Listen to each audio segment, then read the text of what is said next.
Shalom, shalom, peuple de Dieu. Nous saluons tous au nom du Seigneur Jésus-Christ. Encore une fois de plus, je suis là, votre humble serviteur, l'apôtre Auguste. Bien-aimé, je suis là aujourd'hui, pas pour vous annoncer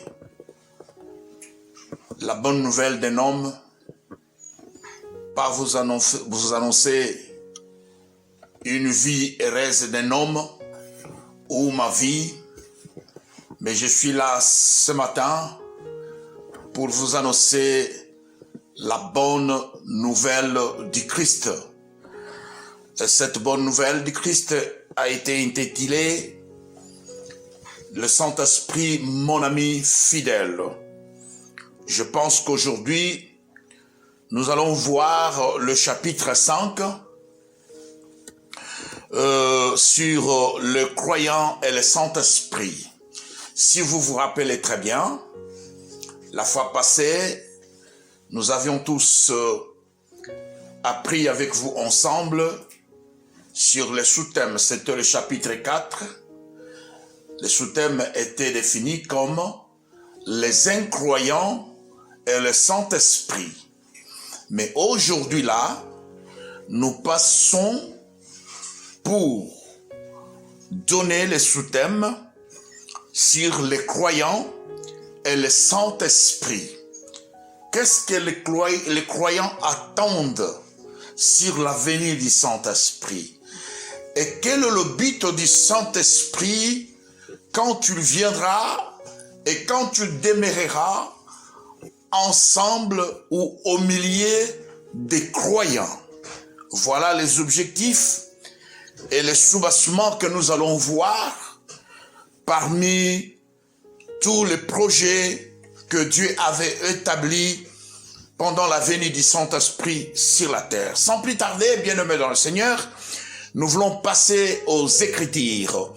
Dans Romains chapitre 7, versets 20 jusqu'à 24, nous allons lire avec vous ensemble.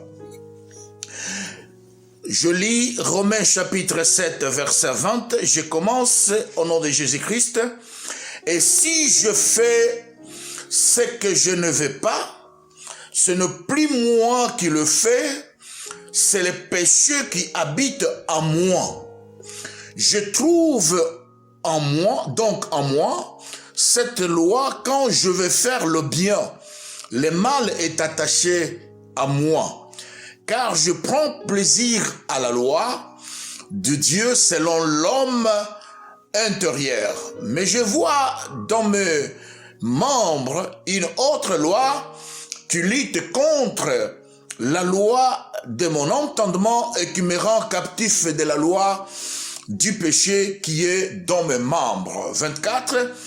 Misérable que je suis, qui me délivrera de ce corps de mort. Bien-aimés, frères et sœurs, ça, c'est les Écritures du livre de Romains. Romain, l'écrivain, ou bien l'auteur de ce livre, c'est l'apôtre Paul. Vous savez, l'apôtre Paul, lorsqu'il persécutait l'Église, il a été en face du Christ, en route, comme il s'est rencontré avec Christ qui lui avait parlé, pourquoi me persécutes-tu? Ainsi que l'apôtre Paul a été envoyé auprès des anciens qu'on puisse prier pour lui. Bien-aimé, ici, l'apôtre Paul, en tant qu'homme, dans la chair, en tant qu'homme humain, il sentait une force étrangère à lui, une force étrangère qui le poussait de faire toujours le mal. Or, Paul en lui-même, il ne voulait pas faire du mal, parce qu'il s'est rencontré avec des hommes égaux comme lui, mais l'esprit qui était intérieurement en lui, c'est ce qui le poussait d'y faire du mal. C'est pourquoi maintenant il cherche comment être délivré de ce mal qui est en lui? Comment sortir de ses péchés? Comment l'esprit impur qui l'animait à tuer, à massacrer toujours des fidèles de Christ? Il se pose des questions. Bien-aimés, frères et sœurs dans le Seigneur, vous devez savoir une chose, que personne dans ce monde, quel que soit son rang, quelles que soient ses capacités, personne ne peut être sauvé et faire une voie dans la foi. Personne ne peut être sauvé et sont dignes de faire une vie dans la foi, dans son être ou dans sa force personnelle. Personne ne peut être sauvé sans l'intervention de la parole de Dieu et du Saint-Esprit. Personne. Regardons Paul ici. Il se pose des questions. Il pleure. Il se demande, misérable que je suis, qui me délivrera de ce corps de la mort? Il a compris une chose, que bien qu'il persécutait l'Église, corps du Christ, mais lui-même aussi était menacé. Lui-même aussi était conduit en route vers la mort.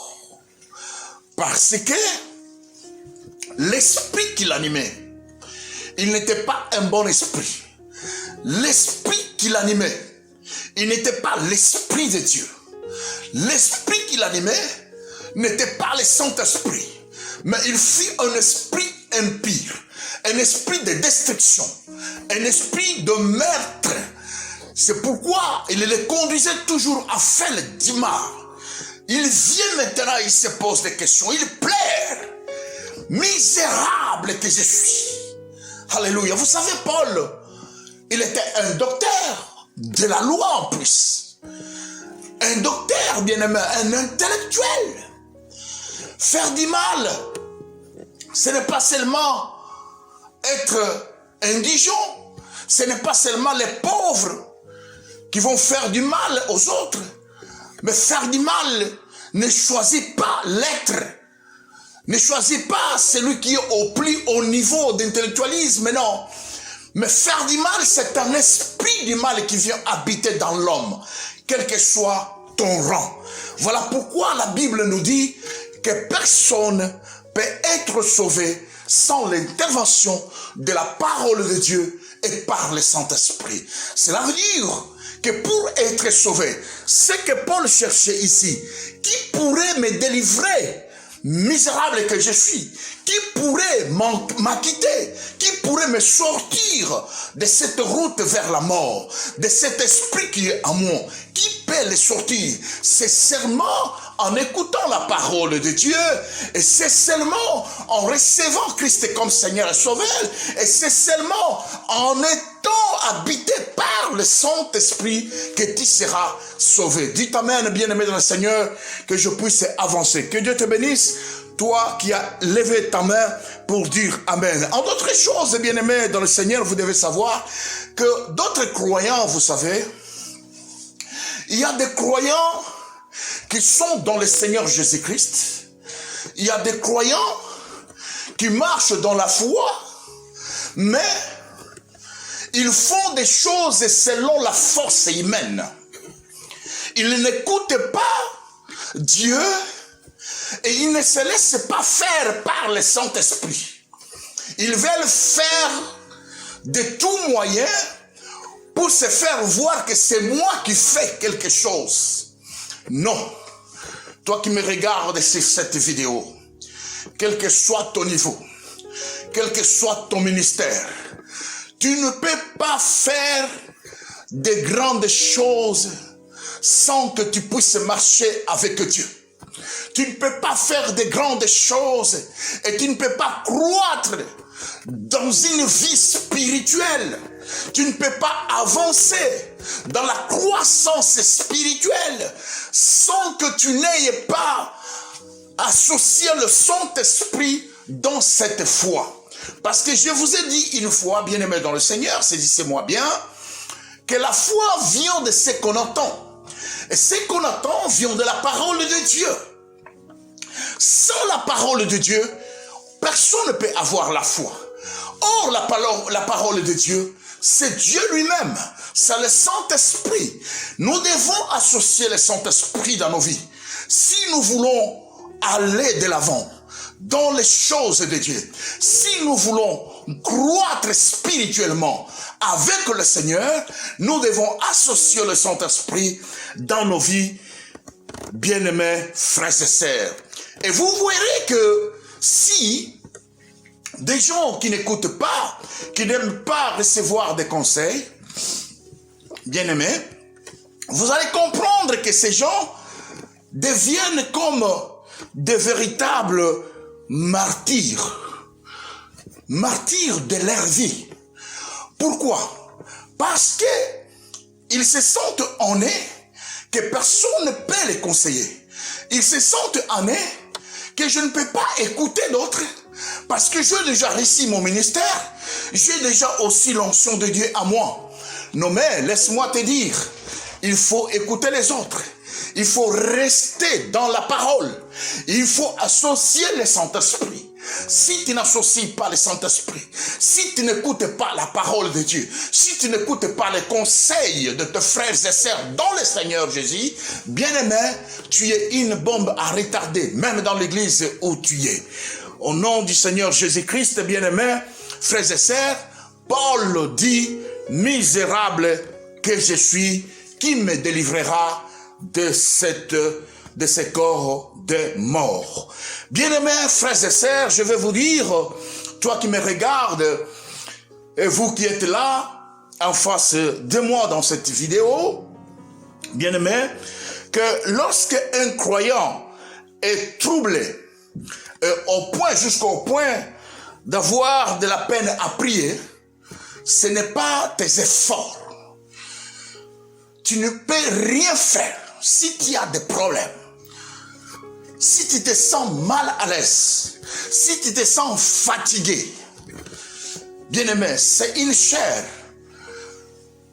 Nous sommes enveloppés d'une chair qui doit être fatiguée par rapport aux travaux, par rapport aux pressions que nous recevons. Mais ce que je veux te dire, que ne fais aucun effort. Laisse que le Saint-Esprit puisse sonder les esprits qui sont malades et pour pouvoir travailler maintenant en toi. Parce que la Bible dit qu'il te connaît. Il sonde les profondeurs de tes pensées. Il sonde les profondeurs de tes maladies. Il sonde les profondeurs de tout ce que tu souffres. C'est à partir de là, bien-aimé dans le Seigneur, que le Saint-Esprit vient, il intercède par des soupirs inexprimables et il transmet ton sort. C'est-à-dire, il transmet tes souffrances, il transmet tes douleurs, tes peines vers le Dieu le Père, afin qu'il puisse te répondre. Et il prendra les mêmes réponses de la part de Dieu et il viendra te les soumettre, te les donner. Bien-aimés frères et sœurs, nous voulons passer maintenant au premier soubassement de ce petit sous-thème qu'on nous a donné comme croyants et le Saint-Esprit. Premier soubassement.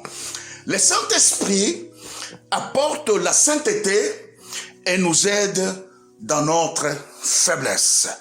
Lisons Romains chapitre 8, verset 26. Nous allons lire le plus vite possible.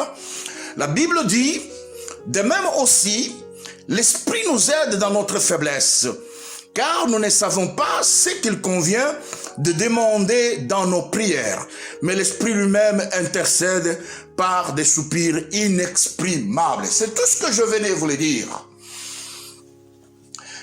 Pendant une période de faiblesse, en tant qu'homme, nous avons une chair. Et cette chair est toujours faible. Mais c'est l'Esprit qui est toujours prêt à répondre à tout moment que nous voulons nous soumettre à Dieu. La Bible nous dit qu'on ne peut pas faire des efforts.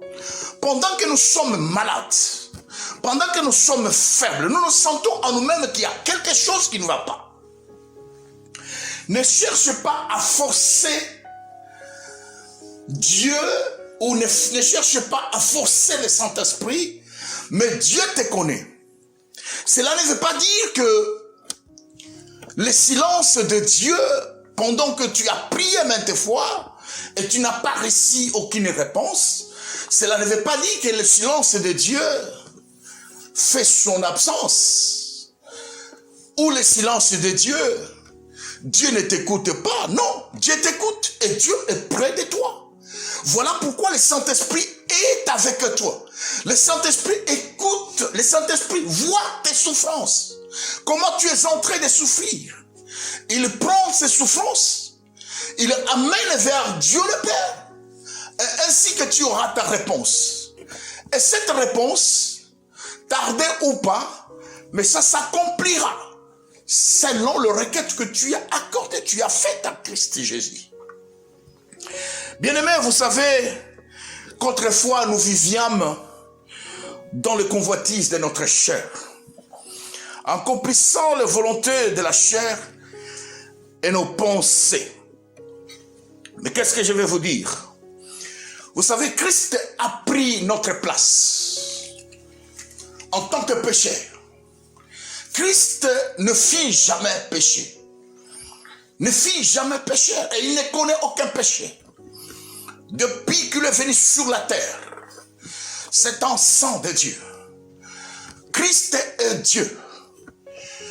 Bien qu'il est venu habiter avec les hommes sur la terre du péché, laisse-moi vous dire, Christ n'a jamais péché, mais il a pris ta place, la place d'un pécheur. Il s'est fait un sacrifice, bien-aimé, afin que toi et moi, nous ne soyons pas appelés pécheurs, mais que nous soyons appelés des saints. Reçois cette bénédiction, bien-aimé. Toi qui te condamnes, toi qui te juges. Paul s'est dit, misérable que je suis. Oui, bien-aimé, Paul se disait misérable, il regrettait sa vie. C'est parce qu'il n'avait pas encore la conviction, la certitude de celui qui devrait le délivrer de ce corps de la mort. Mais il a compris après.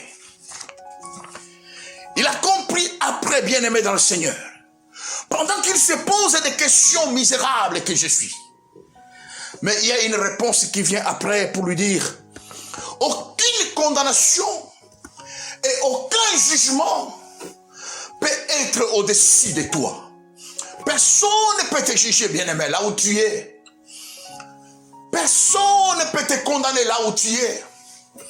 Depuis Christ était mort, crucifié sur la croix, pendu au bois de la croix de la condamnation.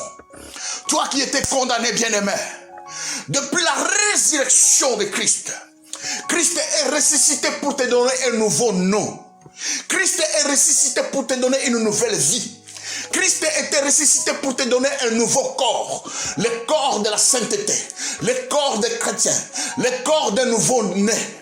Pas d'une ancienne vie, mais une nouvelle vie. La résurrection, c'est une nouvelle vie. C'est la vie éternelle. C'est pourquoi Christ était mort et ressuscité le troisième jour. Bien-aimé, ne te pose pas de questions. Parce que là, la question de Paul était déjà terminée. Il avait déjà reçu sa réponse. C'est dans la parole de Dieu et par les moyens du Saint-Esprit qu'il pourrait être délivré. Tu es délivré au travers la croix du Christ Jésus. Tu es délivré au travers son sacrifice. Le sang a coulé pour te délivrer de cette prison de la mort. Reçois la délivrance. Reçois la guérison. Reçois la libération dans ta vie, bien-aimée. Quel que soit là où on t'avait pendu, quel que soit là où tu as été lié, dans les liens des coutumes, dans les liens de la tradition, partout là où ils ont signé leur pacte, Au nom de Jésus-Christ bien-aimé, je te confirme qu'au travers de la résurrection de Christ, tu es délivré de cette prison. Tu es délivré de ce pacte. Au nom de Jésus-Christ de Nazareth, toi et ta famille, soyez bénis. Frères et sœurs, je voudrais passer avec vous ensemble, une fois de plus, un autre soubassement qui est ici. Le deuxième soubassement. Le Saint-Esprit enseigne les croyants. Vous savez, dans la nouvelle vie que nous avons réussi avec vous et moi, dans le Seigneur Jésus-Christ, la Bible nous parle dans Galates chapitre 2 verset 20 que si Christ vit en moi, c'est lui qui a été crucifié et il est ressuscité des morts. Il vit à la droite du Père. Et si Christ vit en moi, aujourd'hui ce n'est plus n'importe quel corps, mais c'est un temple de Dieu. Christ est en moi. Et s'il est en moi, moi je suis en lui. Je ne crains aucune chose. Christ vit en toi. Toi qui me regardes, Christ vit dans ta famille. Christ vit dans ton mariage. Personne ne peut faire des dégâts dans ton mariage. Christ est avec toi. C'est Christ qui dirige ta vie. C'est Christ qui dirige ton mariage. C'est Christ qui dirige tes finances. C'est Christ qui est à la tête de ta vie. Pas ton père, pas ta mère, pas tes ancêtres bien-aimés dans le Seigneur. Au nom de Jésus-Christ, recevez la vie nouvelle, la vie de la résurrection, au nom de Jésus-Christ de Nazareth. Le Saint-Esprit enseigne les croyants, ça c'est notre deuxième soubassement. Jean 14, verset 26. Jean 14, verset 26, je pense que nous allons nous limiter ici, dans le deuxième soubassement.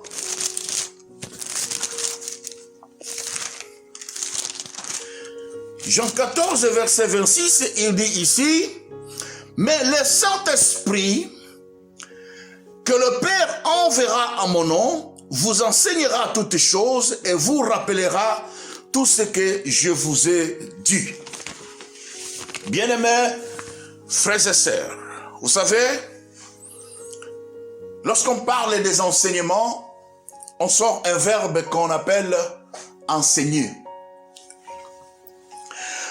Enseigner, c'est avoir de la connaissance. Enseigner, c'est avoir de l'intelligence. Enseigner. Vous savez, le Saint-Esprit, c'est une bonne école, la plus meilleure école. Ici, nous parlons des choses spirituelles. On nous montre que le Saint-Esprit enseigne. Toi qui es appelé enfant de Dieu chrétien, tu ne dois pas rester toujours à voir ou à regarder, à contempler de la télévision, à lire des livres pornographiques, à contempler des images, des films scientifiques, culturels.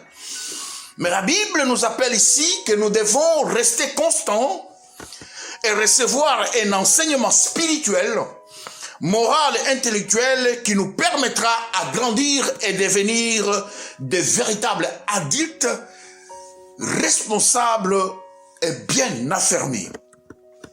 De Timothée chapitre 2 verset 1 à 2, vous allez lire à la maison, l'apôtre Paul recommande Timothée. Il dit que ces enseignements que je te donne, allez-y enseigner aussi les autres. Donc il fallait que Timothée puisse apprendre auprès de Paul. Il fallait que Timothée puisse être enseigné par Paul. Et par ces enseignements, Timothée devrait les transmettre aussi aux autres, partout là où il irait. Partout là où il aurait eu une mission d'y aller, il devrait transmettre ce message de la part de Dieu. Voilà pourquoi, toi et moi, bien-aimés dans le Seigneur, Et moi, personnellement, pour que je puisse être ce que je suis aujourd'hui, je vous amène cette bonne nouvelle, je vous le transmets.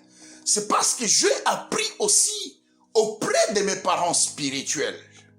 Alléluia. Si je ne vous ai jamais dit qui sont-ils mes parents spirituels, vous pourriez passer par la régie peut-être, vous serez à Kinshasa, vous vous demandez très bien du couple Papa Mukwabili et Maman Rose Lessi. Ce sont mes parents spirituels. Et alors, vous allez vous renseigner, qui suis-je? Si certainement, je suis un vrai serviteur de Dieu. Voilà, je ne pourrais pas tout simplement mettre ces enseignements comme mon oreiller, mais le Seigneur me permet que je vienne maintenant transmettre ces messages dans les églises, au travers de la vidéo. C'est très important que les messages passent. Toi, tu dois seulement aimer ce message. Aimer, pointer, aimer et partager aussi pour les autres bien-aimés. C'est une façon aussi d'enseigner, peuple de Dieu. Ne suivez pas tout simplement et le mettre dans les armoires de la maison, mais essayez de aimer, car tu aimes Dieu, aime aussi ces messages, et ça me donnera aussi du courage que je puisse passer à tout moment. Peuple de Dieu, le Saint-Esprit, c'est un bon enseignant. Le Saint-Esprit, c'est un grand professeur de talent. J'ai été dans une école formidable. Mes parents m'ont encadré, m'ont enseigné. Aujourd'hui, je suis fier. Je suis fier d'eux. Même quand je suis avec eux, bien-aimés, je me retrouve fier parce que je t'ai bien enseigné et bien encadré. Laisse-moi vous dire qu'à ce moment ici, bien-aimés frères et sœurs, toi qui me regardes, ne reste pas seulement à la maison. La science, c'est autre chose. Et la parole de Dieu, c'est autre chose.